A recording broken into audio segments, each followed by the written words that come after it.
Gracias a vosotros por invitarme.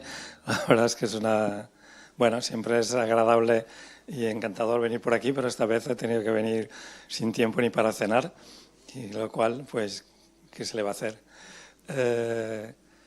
Y es verdad que no se habla de metabolismo óseo-mineral, quizá no sabemos las causas o no las queremos decir, pero parece que el fósforo ya no mata, que es igual dar vitamina D que no dar vitamina D.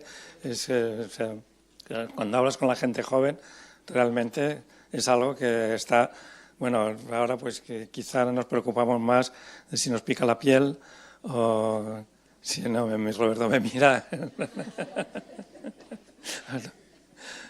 No, desgraciadamente vamos un poco ondulando y bueno, me hizo gracia que me propusieras venir a hablar de las guías, que luego he visto que el título lo habían cambiado, pero yo tenía el mail que rescaté desde hace 4 meses y ponía algo así y como dio la casualidad de que hace algún año tuve que presentar con este título en no me acuerdo dónde y estaba en inglés y pues lo rescato y lo acabo de arreglar todo en inglés y así vacila más.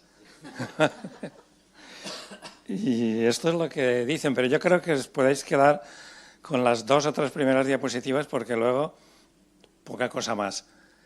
Y empiezo mal.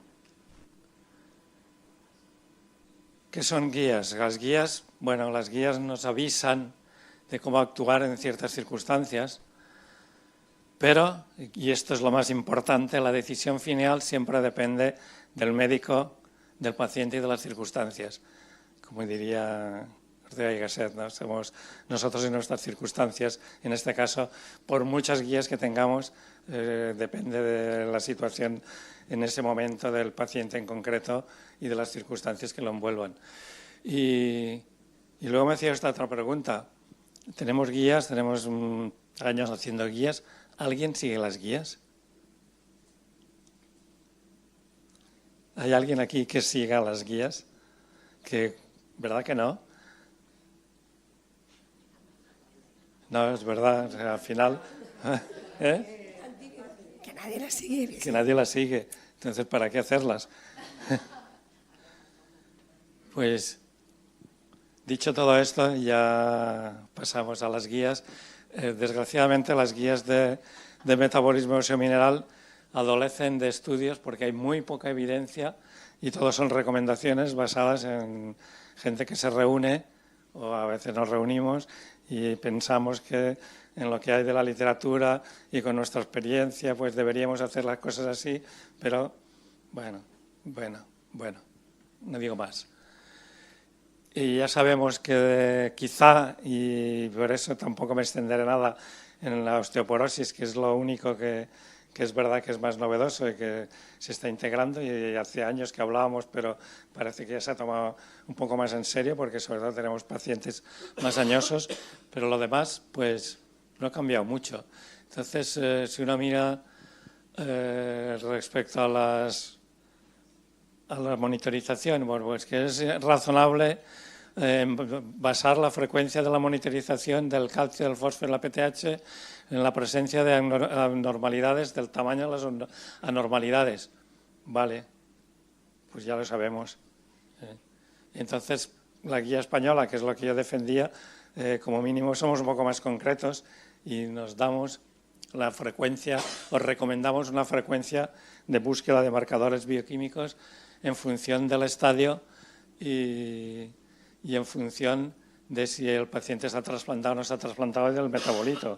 Y tenemos pues que para el calcio PTH deberíamos medirlo cada vez, cada calcio y fósforo, que para la PTH cada 6-12 meses en el estadio 3-4, que debería ser más frecuente en el estadio más avanzado. Las fosfatasas alcalinas las recomendamos con cada determinación de PTH. El calcidiol, que es muy discutible, 6-12 meses, y el magnesio también. Bueno, es la opinión de las guías españolas, matizable. Pero si nos vamos al fósforo, bueno, sugieren bajar el fósforo elevado al rango lo más normal posible y sugieren evitar la hipercalcemia. Bueno, pues está muy bien y esto también ya lo sabemos y asumimos que es así. Bueno, pues nosotros en la guía española pues ya recomendamos valores basados en literatura y basados, insisto una vez más, en experiencias. Y estamos hablando de valores de 2, 4,5, 2,5, 4,5 de fósforo en cualquier estadio. Y aceptamos hasta 5. ¿Alguien lo cumple? No es tan fácil. Y por esto hay que adaptarse a las circunstancias e intentar, pues como luego diremos, evitar hipercalcemias. Pero intentar, sobre todo, si algo queda claro es que el fósforo, cuanto más normal, mejor, y dentro de las posibilidades. Pero evitar hipercalcemia, el tratamiento preventivo del fósforo, es decir, antes de que el fósforo haya subido, de momento no hay ningún estudio que lo avale y tampoco está justificado. Y lo de la normalización de la PTH, pues bueno, depende también. Porque, por ejemplo, la PTH hay que progresivamente aumentando, o sea, manejarla cuando está aumentando progresivamente o persistentemente por encima de los valores del límite de la normalidad. Pero claro, primero tenemos que saber cuáles son los valores del límite de la normalidad. Es decir, no tenemos claros los límites de la normalidad. Depende de que si buscamos mantener el hueso o si lo que buscamos es el riesgo cardiovascular. Los valores cambian. Por lo tanto, bueno, pues seguimos recomendando valores entre 1 y 7. Nosotros nos quedamos con 150, 350, porque pensamos que son los que al final aportan más, se aportan más en cuanto al riesgo de cardiovascular y al riesgo o la calidad de vida. Pero en cuanto al hueso es discutible tenerlas tan bajas. Y también es cierto que acaba de salir un trabajo japonés, que no sé si Mariano, que sí que está muy al loro de todo, no sé si ahora estás menos, no lo has leído, que habla que lo mejor es tener la PTH cuanto más baja y muestran que los pacientes tienen mejor supervivencia con PTH de 100, inferiores a 100. Es que te vas a ir, o si no te enseñaba unos datos que tengo. Vale, envíamelos luego.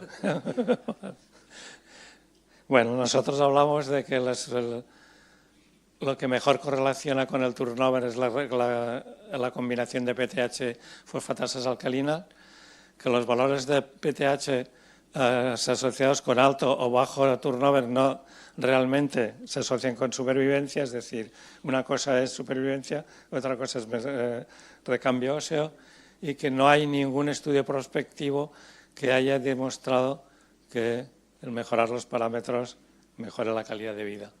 Pero es lo que hay. Pasamos a las imágenes. Pues estas son las recomendaciones. Recomendaciones de radiografías de manos. Yo creo que, yo no diría que obsoletas, pero no las hace nadie, ni creo que tampoco nos aporten gran cosa el ver que tenemos muchas calcificaciones. Sí que deberíamos hacerlas para buscar fracturas y plantearnos la densidad mineral ósea, en lo cual no voy a entrar.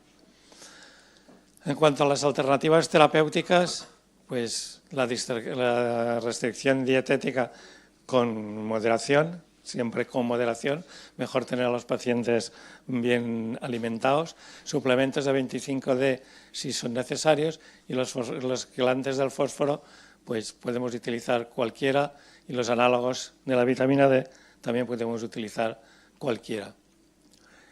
Y lo que sí que decimos,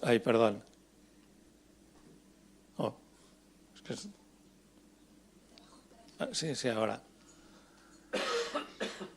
Bueno, que tenemos que considerar sobre todo de cara al fósforo la fuente del origen y sobre todo evitar el aporte animal.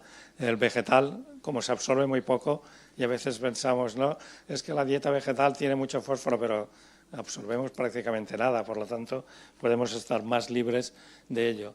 Por lo tanto, pues nuestras indicaciones son que deberíamos de balancear el riesgo del beneficio y balancear los vegetales y las proteínas y los aportes proteicos. En cuanto a suplementos de 25D, somos incapaces de recomendar calcidiol o colecalciferol y un pulso diario. Hay trabajos y actitudes para todos los gustos, y lo mejor es intentar que el paciente se lo tome y no evitar pasarnos. En cuanto al calcio, bueno, sugieren restringir la dosis de quilantes de cálcicos. Restringir la dosis. ¿Qué es restringir la dosis? Pues tampoco está tan claro. Nosotros lo que decimos es que no hay estudios epidemiológicos, metaanálisis, estudios que mejora la supervivencia con los quelantes del fósforo sin calcio. Por lo menos estudios, a verlos, haylos, lo cual no quiere decir que no podamos dar calcio. Y sobre todo que los captores de calcio deberían estar restringidos o muy restringidos, o prácticamente mejor no darlos cuando tengamos hipercalcemias recurrentes, calcificaciones cardiovasculares y valores de PTH muy bajas.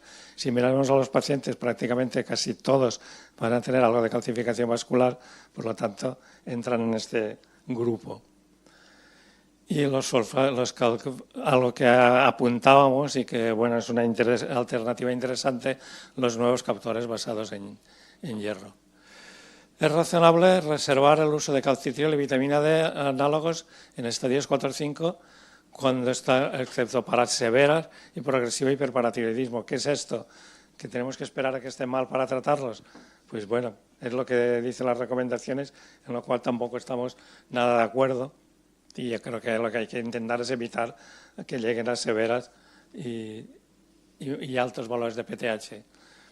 Y en los pacientes el tratamiento debería basarse en valores seriados de fósforo, calcio y PTH, es decir, considerarlo conjunto, totalmente de acuerdo, es decir, no es lo mismo tener una PTH de 500 con un calcio de 8 que una PTH de 500 con un calcio de 12 o viceversa. Y la decisión debería basarse en la evolución, no en unos datos aislados, es decir, el concepto de tratar basado en tendencias, esto es quizá lo más importante y lo más novedoso, no nunca, porque ahora tenemos una PTH o un calcio elevado, empezar a volvernos locos a cambiarle todo el tratamiento. Depende de cómo vaya la secuencia, decidiremos. Y que sugieren que los calcimiméticos, el calcitriol, los análogos de vitamina D o las combinaciones, pues van muy bien para bajar la PTH, pues sí, también lo sabemos y los utilizaremos como podamos. Lo que sí que es cierto es que hemos visto que los análogos de vitamina D y los calcimiméticos mejoran la supervivencia de los pacientes. Que Cinacalcet reduce la PTH junto a una reducción del calcio y fósforo y que el etecalcetide le aporta algunas ventajas, ya que es endovenoso, le podemos poner en las diálisis. Y esto sí que ya es cosecha... perdón. Estos son los algoritmos que no los he insistido, no los he querido, están publicados y como nadie los sigue, no os preocupéis, pues ahí están en nefrología y son fosfocéntricos y dependiendo de cómo está el fósforo, fósforos elevados por debajo, por encima de 4,5, fósforos por debajo de 4,5. A continuación miraremos cómo está el calcio y dependiendo de cómo estén nos plantearemos diferentes opciones de PTH. Es decir, tienes todas las alternativas posibles para ayudarte a decidir y la verdad es que personalmente creo que ayudan. El problema es que volvemos una vez más, te vuelves loco porque ahora te he subido un poco el calcio, ahora entro en el otro grupo, ahora salgo del siguiente grupo y finalmente hacemos lo que podemos. Y esto sí que es respecto a osteoporosis, no dicen todavía gran cosa, pero esto es cosecha propia y veo que no se ve, pero como tenéis la presentación, y si no pongo personal opinión porque son los protocolos que tenemos en nuestra unidad que están basados en nuestra experiencia y en revisión de la literatura, que vienen a decir más o menos lo mismo, es decir, dependiendo de los factores de riesgo que tengas, utiliza el FRAX, utiliza Barcticona Dexa o evalúa las fracturas vertebrales y a partir de aquí haz algo. ¿Qué hacer si la PTH está muy baja? Si tienes osteoporosis, ya sea porque tienes un FRAX elevado, una densitometría baja, una fractura por fragilidad, si tienes la PTH muy baja, bifosfonatos osteoformadores, PTH intermedia, bifosfonatos, y depende de la elevación, bifosfonatos o denosumab.